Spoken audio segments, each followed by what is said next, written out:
Hello friends, स्वागत है आप सभी का आपके अपने यूट्यूब चैनल पर। आज की अपनी क्लास रहने वाली हिंदी पेडागोजी क्लास। यहाँ पर हम लोग करने वाले हैं 30 क्वेश्चन और सारे के सारे क्वेश्चन आपके एग्जाम के दृष्टिकोण से काफ़ी इंपॉर्टेंट रहने वाले हैं। आप लोगों के पास में एक कॉपी और पेन होनी चाहिए, उसमें आप लोग लिखते हुए चलेंगे कि आपके कितने क्वेश्चन सही हो रहे हैं आज की इस क्लास से। चलिए, आज के सामने है क्वेश्चन नंबर 1। आपके सामने क्वेश्चन नंबर 1, इसको पढ़िए और इसका सही सही आंसर करने की कोशिश कीजिए सभी लोग। क्वेश्चन लिखा है, एक शिक्षक कक्षा में विद्यार्थियों को कहानी पढ़ाते समय उनके अनुभव जोड़ने, प्रश्न पूछने और नियम स्वयं खोजने के लिए प्रेरित करता है। यह किस दृष्टिकोण का उदाहरण है? पहला ऑप्शन दिया गया है निर्माणवादी एवं खोज आधारित अभिगम, दूसरा ऑप्शन है व्यवहारवादी दृष्टिकोण, तीसरा ऑप्शन है व्याकरण अनुवाद पद्धति, चौथा ऑप्शन है अनुकरण पद्धति। तो आप लोगों को आंसर करना है इन चारों में से कौन सा ऑप्शन क्वेश्चन नंबर 1 के लिए सही और सटीक रहने वाला है। एक बार सभी लोग इस क्लास को सबसे पहले लाइक कर लीजिए। चैनल पर नया तो चैनल को सब्सक्राइब करके वीडियो को अपने साथियों के पास में शेयर जरूर कर दीजिए। इस क्वेश्चन का जो सही आंसर होने वाला है वो हो जाएगा निर्माणवादी एवं खोज आधारित अभिगम, यानी ऑप्शन नंबर ए इसका उत्तर सही हो जाएगा।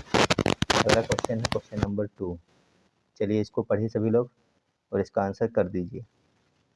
क्वेश्चन लिखा है, बहुभाषिक कक्षा में शिक्षक बच्चों को पहले मातृभाषा में चर्चा करने देता है और फिर धीरे धीरे हिंदी में अभिव्यक्त करवाता है। यह किस सिद्धांत को दर्शाता है? एक भाषिक दृष्टिकोण है, सामाजिक सांस्कृतिक दृष्टिकोण, दंडात्मक अधिगम है या फिर परिपक्वता सिद्धांत है। तो बताइए आप लोग इनमें से कौन सा ऑप्शन हो जाएगा। आपकी क्लास कैसी है? बहुभाषिक कक्षा में शिक्षक बच्चों को पहले तो मातृभाषा में चर्चा करने देता है कि आप लोग आपस में बात कर सकते हैं अपनी घर की भाषा में, लेकिन फिर धीरे धीरे हिंदी में अभिव्यक्त करवाता है सभी बच्चों को। तो यह किस सिद्धांत को दर्शा रहा है? क्या यहाँ पर एक भाषिक दृष्टिकोण है? नहीं, क्योंकि सबसे पहले उसने मातृभाषा में बात करने दी, फिर हिंदी में धीरे धीरे अभिव्यक्त करवाई उसने। तो एक भाषा दृष्टिकोण तो होगा नहीं, दंडात्मक यहाँ पर कोई चीज़ हो नहीं रही है। परिपक्वता सिद्धांत कौन सा है?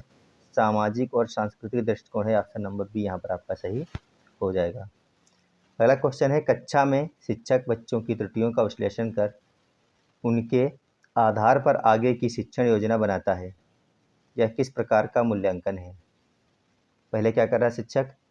एक कक्षा के अंदर गया, बच्चों की त्रुटियों का विश्लेषण किया कि कौन से बच्चे कौन सी गलतियां यहाँ पर कर रहे हैं। उसके आधार पर आगे की शिक्षण योजना बनाता है कि हमें आगे क्या पढ़ाना है, क्या यही लेसन दोबारा से पढ़ाना, ज़्यादा बच्चों ने गलतियाँ की या फिर आगे हमें बढ़ जाना चाहिए। तो यह किस प्रकार का मूल्यांकन है? समापन का मूल्यांकन है, मानकीकृत परीक्षण है, निदानात्मक एवं त्रुटि विश्लेषण आधारित मूल्यांकन है या फिर मौखिक परीक्षा है? ये काफ़ी इंपॉर्टेंट क्वेश्चन रहने वाले हैं सारे के सारे। आप लोगों को फटाफट आंसर करना है और आगे की तरफ बढ़ते रहना है। लास्ट में बता करके जाना है कितने क्वेश्चन सही हुए। आज हम लोग करने वाले हैं 30 के 30 क्वेश्चन, जो आपके पेपर फर्स्ट और सेकंड के लिए काफ़ी इंपॉर्टेंट रहने वाले हैं। इस क्वेश्चन का क्या ऑप्शन नंबर ए होगा, समापन मूल्यांकन? नहीं, समापन का मतलब होता है समाप्त कर देना। मानकीकृत परीक्षण, क्या एक मानकीकृत यहाँ पे परीक्षण हो रहा है? नहीं हो रहा है। तो यहाँ पे क्या हो रहा है? यहाँ पे हो रहा है निदानात्मक एवं त्रुटि विश्लेषण आधारित मूल्यांकन। मौखिक परीक्षा यहाँ पर नहीं हो रही है। आपका ऑप्शन नंबर सी बिल्कुल सही रहने वाला है। अगला क्वेश्चन है, एक शिक्षक भाषा को अलग अलग कौशलों में न बांट कर समग्र रूप में सिखाता है। यह किस पद्धति का उदाहरण है? व्याकरण अनुवाद पद्धति, ड्रिल विधि है, प्रत्यक्ष विधि है, समग्र भाषा पद्धति है? एक शिक्षक क्या कर रहा है? भाषा को अलग अलग कौशलों में नहीं इसने बांटा है, बल्कि समग्र रूप में सिखा रहा है, यानी कि पूरा रूप एक साथ सिखा रहा है, संपूर्ण रूप में। तो यहाँ पर यह किस पद्धति का उदाहरण रहने वाला है? क्या व्याकरण अनुवाद पद्धति है? यहाँ पर नहीं है, यहाँ पर व्याकरण अनुवाद पद्धति। ड्रिल भी नहीं है, प्रत्यक्ष विधि भी नहीं। कौन सा है यहाँ पर? समग्र भाषा पद्धति है, यानी ऑप्शन नंबर डी यहाँ पर आपका सही हो जाएगा। अगला क्वेश्चन है, शिक्षक बच्चों को उनकी क्षमता से थोड़ा कठिन कार्य देकर आवश्यक सहयोग प्रदान करता है। यह किस अवधारणा का प्रयोग है?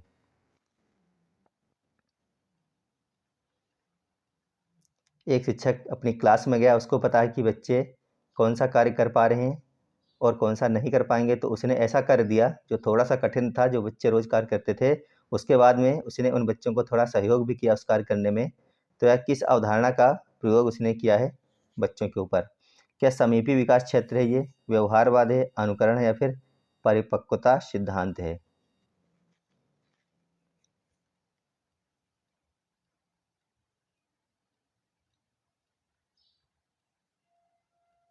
तो यहाँ पर जो ऑप्शन नंबर ए है आपका वो बिल्कुल सही होगा। यहाँ पे उसने क्या है, समीपी विकास क्षेत्र, यानी ऑप्शन नंबर ए सही हो जाएगा। अगला क्वेश्चन देखिए, क्वेश्चन नंबर 6 है आपका। क्वेश्चन लिखा है, कक्षा में शिक्षक विद्यार्थियों को वास्तविक जीवन की परिस्थितियों में संवाद करने की अवसर देता है, यह किस दृष्टिकोण को दर्शाता है? पहला ऑप्शन लिखा है व्याकरण आधारित दृष्टिकोण है, दूसरा ऑप्शन है संप्रेषणात्मक दृष्टिकोण है, तीसरा ऑप्शन है रटने पर आधारित अधिगम है, चौथा ऑप्शन है पाठ्य पुस्तक आधारित शिक्षण है।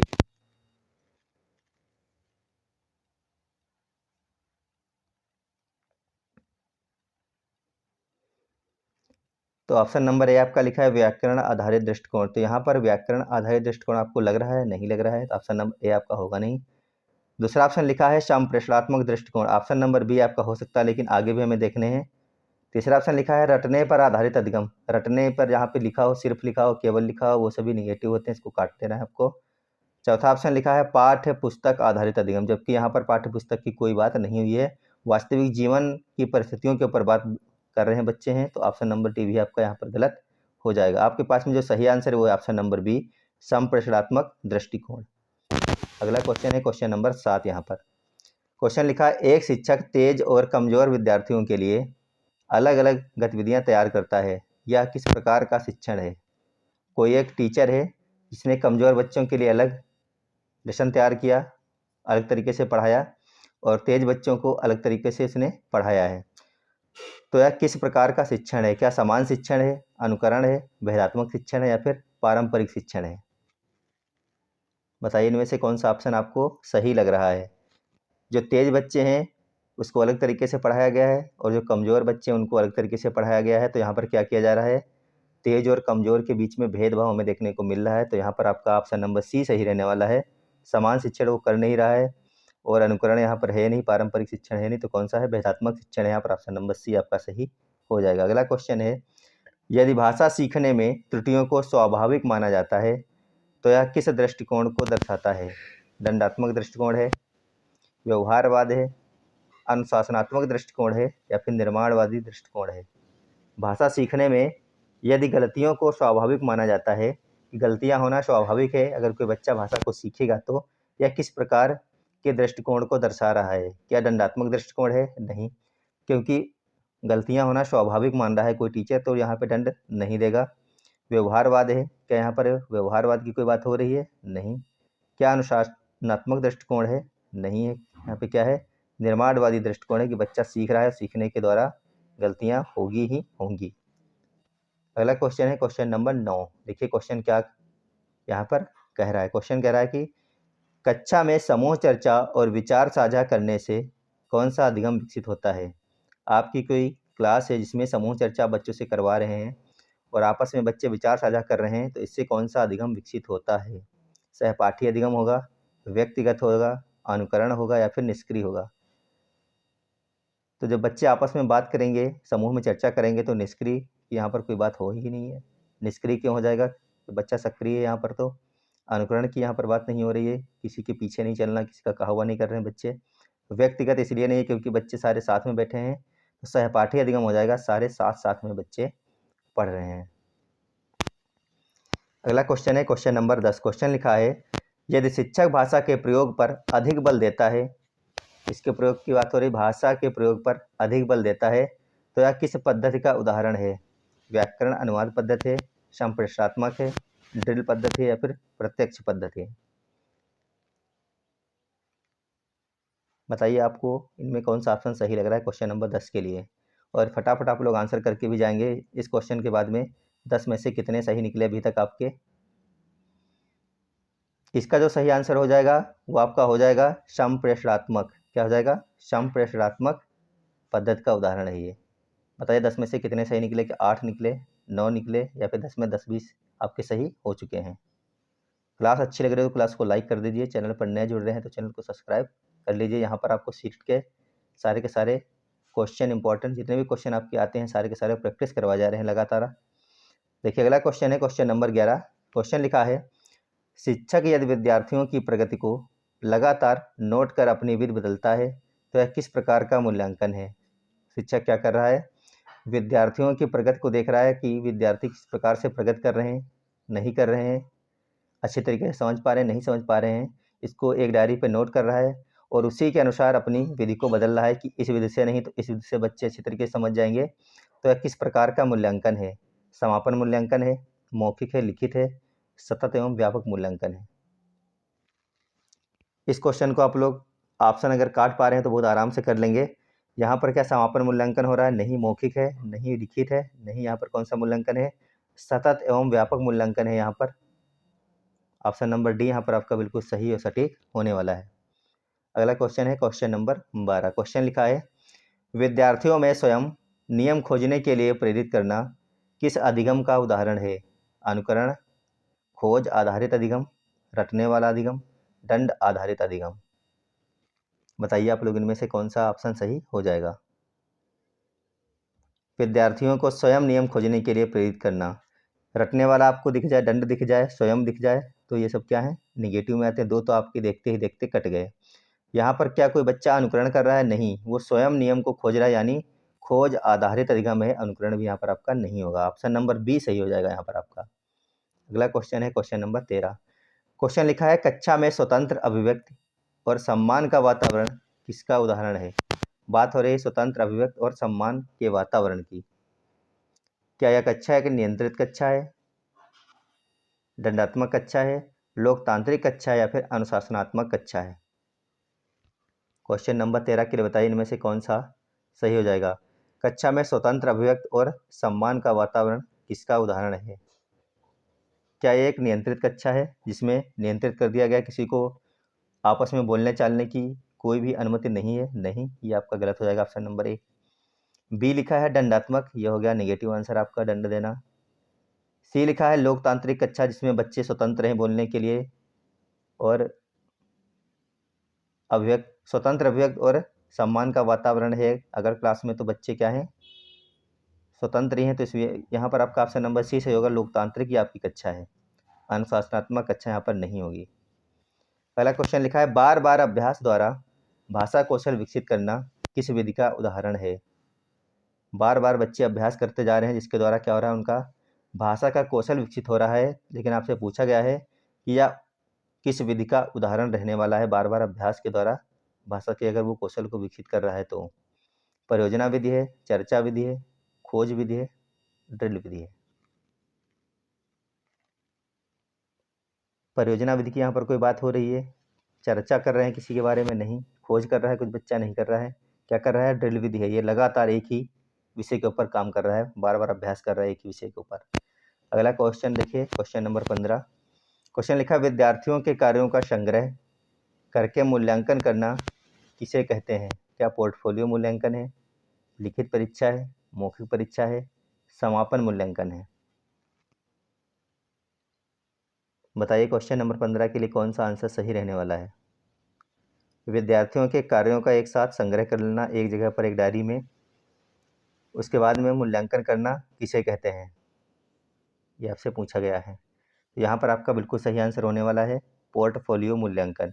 ऑप्शन नंबर बी इसलिए नहीं होगा क्योंकि यहाँ पे लिखा है लिखित परीक्षा के द्वारा, नहीं, मौखिक परीक्षा और समापन मूल्यांकन दोनों ही नहीं होंगे नीचे के। अगला क्वेश्चन है 16 नंबर, देखिए लिखा है, कहानी सुनाकर प्रश्न पूछना किस कौशल के विकास, लेखन, पठन, श्रवण या फिर वाचन। बच्चे को पहले टीचर ने कहानी सुनाई, उसके बाद में प्रश्न पूछा, तो यह किस कौशल के विकास से जुड़ गया, आपको ये बताना है। तो ये जुड़ा है श्रवण कौशल से, ऑप्शन नंबर सी सही हो जाएगा। क्वेश्चन नंबर 17 देखिए लिखा है, तर्क करने और प्रश्न पूछने की प्रवृत्ति किसका विकास करती है। रटने की क्षमता का, अनुकरण का, अनुशासन का या फिर आलोचनात्मक चिंतन का।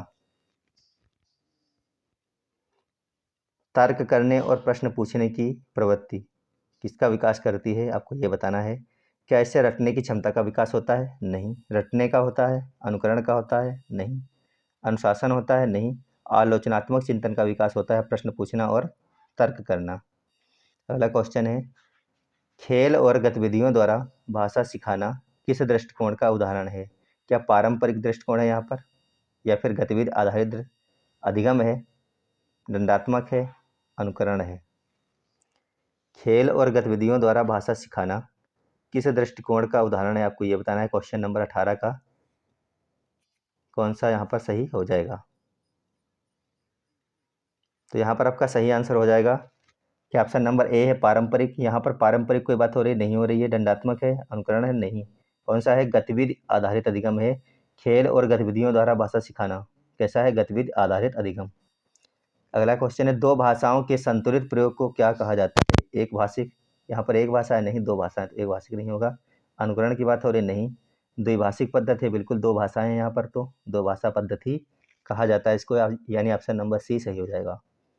अगला क्वेश्चन देखिए, क्वेश्चन नंबर 20 है यहाँ पर, पठन कौशल का सही आकलन किससे होता है? गति से, उच्चारण से, लेखन से, या फिर अर्थ की समझ से? फटाफट आंसर बताइए आप लोग। पठन कौशल का सही आकलन किससे होता है? अगर आपको पठन कौशल का सही आकलन करना है तो उसकी गति आपको नहीं देखनी कि बच्चा कितनी तेजी के साथ में पढ़ रहा है, इससे नहीं होगा। उच्चारण से भी नहीं होगा, किस प्रकार से कर रहा है। लिखने से तो कोई मतलब है नहीं इसका। इसका मतलब होता है कि बच्चा कितना अर्थ समझ पा रहा है पठन कौशल के दौरान। देखिए अगला क्वेश्चन लिखा है, कमजोर विद्यार्थियों के लिए विशेष कक्षाएं चलाना क्या कहलाता है? उपचारात्मक शिक्षण, समापन मूल्यांकन, औपचारिक शिक्षा, या फिर अनुकरण? जो बच्चे कमज़ोर होते हैं उनके लिए जो अलग से विशेष क्लासें चलाई जाती हैं, तो ये क्या कहलाता है, आपसे ये पूछा गया है। उम्मीद है आप लोग अब तक इसका आंसर कर चुके हैं। इसका सही आंसर हो जाएगा ऑप्शन नंबर ए, उसको कहते हैं उपचारात्मक शिक्षण। अगला क्वेश्चन है यहाँ पर, स्वयं प्रश्न बनाने के लिए प्रेरित करना क्या विकसित करता है? रटने की क्षमता, रचनात्मकता, अनुकरण, या फिर अनुशासन? तो स्वयं प्रश्न बनाने के लिए प्रेरित करना यहाँ पर पूछा गया था क्या विकसित करता है, तो ये रचनात्मकता विकसित करता है। अगला क्वेश्चन नंबर है 23। क्वेश्चन लिखा है, वास्तविक जीवन की स्थितियों में भाषा सिखाना किसका उदाहरण है? रटने की विधि का है, अनुकरण विधि है, संदर्भ आधारित है, या फिर ड्रिल आधारित है? रटने की विधि थी यहाँ पर, नहीं। अनुकरण हो रहा है, नहीं हो रहा है। ड्रिल यहाँ पर बच्चा बार बार एक ही अभ्यास कर रहा है, नहीं। तो वास्तविक जीवन की परिस्थितियों से भाषा सिखाना किसका उदाहरण है? संदर्भ आधारित अधिगम का। समावेशी कक्षा का उद्देश्य क्या है? जहाँ पर केवल केवल लग जाए उनको आपको काट देना था। ये तीनों ही केवल केवल लिखे, तीनों ही कट गए, बच कौन सा गया? समावेशी कक्षा का उद्देश्य है सभी को समान अवसर देना। ऑप्शन नंबर डी आपका सही हो जाएगा। अगला देखिए क्वेश्चन लिखा है, अलग अलग स्तर के अनुसार कार्य देना क्या कहलाता है? अलग अलग स्तर के अनुसार अगर आप क्या बच्चों को कार्य दे रहे हैं तो ये क्या कहलाएगा, आपसे पूछा गया है। भेदात्मक शिक्षण है, समान शिक्षण है, अनुकरण है, पारंपरिक है?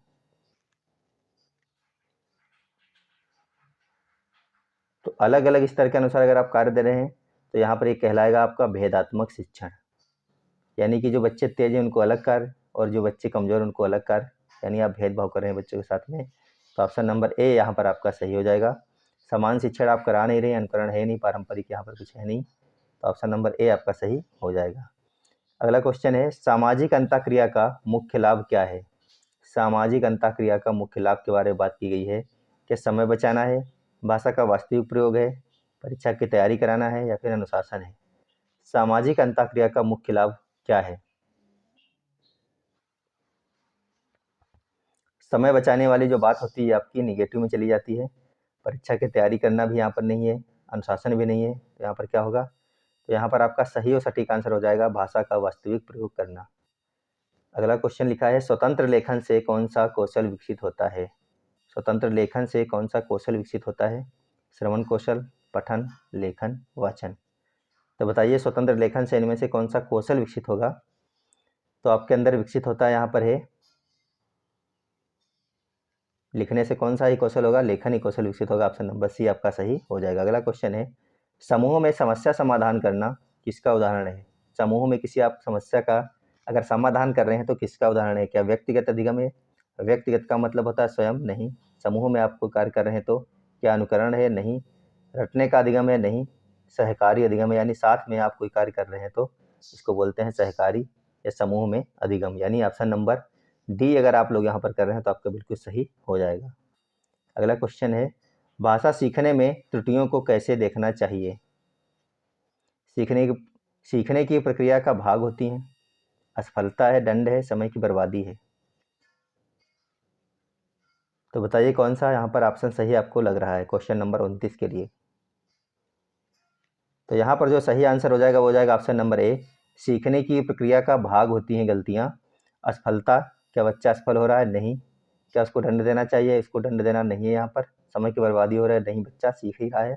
तो ऑप्शन नंबर ए यहाँ पर आपका सही हो जाएगा। अगला क्वेश्चन देखिए, क्वेश्चन लिखा है, अपनी भाषा में सोचकर दूसरी भाषा में व्यक्त करना किसका उदाहरण है?